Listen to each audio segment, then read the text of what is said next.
Welcome to the Slop Farm. Enjoy the video. In this video, I will explain how to use Later to schedule posts.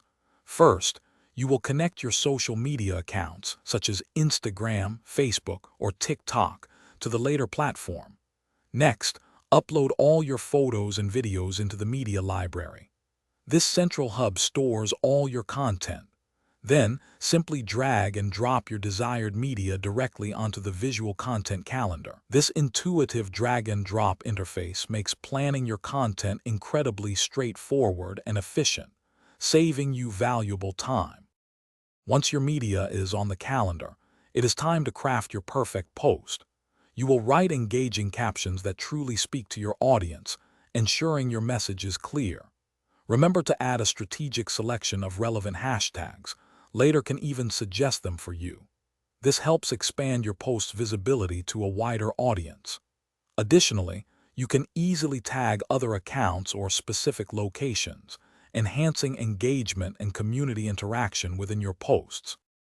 Later offers several advanced features to optimize your scheduling.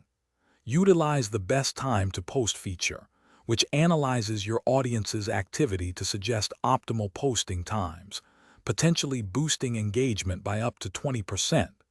You can also schedule diverse content types, including multi-image carousels, short-form video reels, and interactive stories. Furthermore, preview your social media feed directly within Later to ensure a consistent and visually appealing aesthetic before anything goes live. After your posts go live, it is crucial to review their performance. Later Analytics provides valuable insights into your engagement, reach, and follower growth, helping you understand what resonates most with your audience. Use this data to identify your top-performing content and consider repurposing it in new ways. Maintaining a consistent posting schedule, perhaps 3 to 5 times a week, is key to fostering audience growth and keeping your community engaged over time. Thanks for watching. Consider subscribing if we helped you today.